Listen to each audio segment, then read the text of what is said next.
మటుకు పెరిగే వాతావరణమే కనిపిస్తుంది. సార్ ఉద్యోగులకు షాక్, రంగంలోకి బాబు, జీవోలు సర్దుబాటు. ఉద్యోగులకు ఒకటే డిఏ ఇవ్వటం, చాలా చర్చలు జరిపిన తర్వాత ఏమేమి వస్తాయని వాళ్ళందరూ ఆశిస్తున్నప్పుడు ఒక్కటే డిఏ ఇవ్వటము, ఇస్తామని ప్రకటించడం చాలా అసంతృప్తి కలిగించింది. అది మనం మాట్లాడాము. కానీ అంతకంటే కూడా పులి మీద పుట్రాలు అదే పెన్న మీద నుంచి ఇది అన్నట్టుగా ఈ డిఏ బకాయి కూడా రిటైర్ అయినప్పుడు ఇస్తామని ఒక జీవో విడుదలైందండి. జీవో నెంబర్ 61 అని 2 జీవోలు విడుదలైనాయి. అసలు డిఏలు అనేవి ఎప్పటికప్పుడు ఏడాదికి 4 డిఏలు ఇవ్వాల్సినది పోయి అవి ఇప్పటివరకు లేట్ అయ్యాయి. లేట్ అయినవైనా ఇస్తామని కాకుండా ఇవ్వడానికి అక్కడ సూత్రప్రాయంగా ఒప్పుకొని ఇవి రిటైర్ అయినప్పుడు మేము వీటిని కలుపుతామనేసరికి ఇంతవరకు రాష్ట్ర చరిత్రలో డిఏ బకాయిలు రిటైర్మెంట్ అప్పుడు ఇవ్వటం అనేది ఎక్కడా లేదు. ఇది చాలా ఆశ్చర్యకరమైంది. గత ప్రభుత్వంలో జరగలేదు అంటే మీరు బాగా చేస్తారని మేమంతా నిలబడితే ఇలా చేస్తారు అని ఒక తీవ్రమైనటువంటి నిరసన వచ్చింది.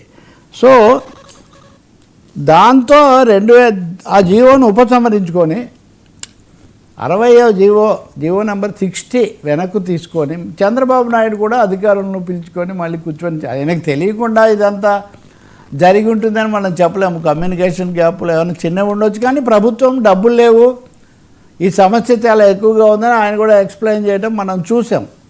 కానీ ఆ జీవో నెంబర్ 60 మీద ఉద్యోగుల తీవ్ర నిరసనే కాదు, దిగ్భ్రాంతి. జీతం పెంచే లోపల ఇచ్చేది డిఏలు, లేకపోతే పెరిగిన ధరలను ఆదుకోవడానికి ఇచ్చే డిఏలు అయితే ఈ డిఏలని రిటైర్మెంట్లో కలుపుతాము, పెన్షన్ ఫండ్కి ఇస్తామంటే తీవ్ర నిరసన వచ్చింది. సో ఈ నిరసన ఇంకా పెరగకముందే ఆయన అధికారులతో మాట్లాడి మళ్ళీ జీవో నెంబర్ 61, 62 2 కొత్త జీవోలు విడుదల చేశారు. చేసిన దాన్ని బట్టి ఈ ఒక డిఏ బకాయిని ఒక 4 వాయిదాల్లో ఈ ఏడాది సర్దుబాటు చేస్తాము. మిగిలిన 2027 ఫిబ్రవరి అంటే వచ్చే ఏడు కూడా కాదు, ఆ తర్వాత 7 ఫిబ్రవరిలో ఇస్తాము. ఇంకా మిగిలినవి కొన్ని మేము అవి మాత్రం రిటైర్మెంట్లో పిఎఫ్ ఫండ్స్లో కలుపుతాము. ఈ విధంగా చేశారు. మొత్తం మీద ఉద్యోగ వర్గాల్లో ఉపాధ్యాయుల్లో మటుకు ఇదొక తీవ్రమైన, ఇదిగో 2027 ఫిబ్రవరిలోగా ఇస్తామంటే 2027 ఫిబ్రవరిలో ఇస్తామని 2025 అక్టోబర్లో ఒప్పందం చేసుకుంటే ఇంకా దానికి ఎలా ఉంటుంది చెప్పండి. సో ఇదొక పెద్ద నిరసన కార్యక్రమంలాగా తయారైంది. జీవోలు ఇవన్నీ కూడా ఇటు వైసీపీ వాళ్ళు, సరే జగన్మోహన్ రెడ్డి కూడా మాట్లాడినట్టు ప్రతిపక్షంగా, ఉపాధ్యాయ సంఘాలు, ఉద్యోగ సంఘాలు దీని మీద చాలా తీవ్ర నిరసనగా ఉన్నాయి. ఇస్తున్నట్టు ఇంప్రెషన్ ఇచ్చి అది కాస్త మీరు వెనక్కు వాయిదా వేశారని, ఇంకా అలాగే అన్ని సంఘాలను పిలవలేదు.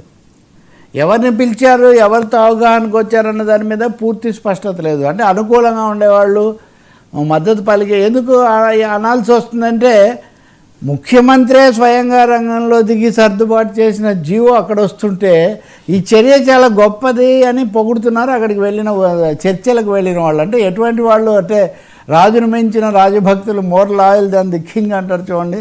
రాజును మించిన రాజభక్తులు లాంటి ఉద్యోగ నాయకులను పెట్టుకొని చేసినందువల్ల వచ్చిన పరిస్థితి. ఇప్పటికైనా కానీ అనేక ఖర్చులు ఉన్నాయి. ఒకవైపు వాళ్ళు చాలా భారీ పథకాలు ఇవన్నీ మనం మాట్లాడుకుంటూ ఎప్పటికప్పుడు ఇవ్వాల్సిన డిఏ బకాయిలు కూడా వాయిదా వేస్తే అది కూడా జీవితకాలం వాయిదా కదా రిటైర్మెంట్ అంటే. ఇది అనవసరమైన అసంతృప్తిని కొని తెచ్చుకోవడం అవుతుంది. న్యాయం కూడా కాదు ఇది. ఇంకా చాలా సమస్యలు ఉన్నాయి ఉద్యోగుల్లో.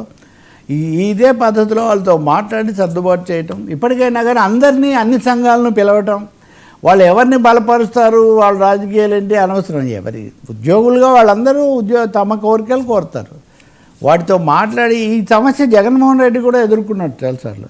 సజ్జల రామకృష్ణారెడ్డి లేదా బుగ్గన రాజేంద్రనాథ్ రెడ్డి అప్పటి ఆర్థిక మంత్రి వాళ్ళు కూర్చోవడం, మాట్లాడడం, మళ్ళీ వెనక్కి పోవడం, ఇదంతా ఇంత తర్జన గతంలో ఉండేది కాదు. గతంలో కూడా తెలుగుదేశం పార్టీకి ఉద్యోగుల్లో ఉండే ఈ నిరసన కొంత హాని చేసింది. మళ్ళీ అది పునరావృతం కాకుండా చూడాల్సిన అవసరం ఉంది.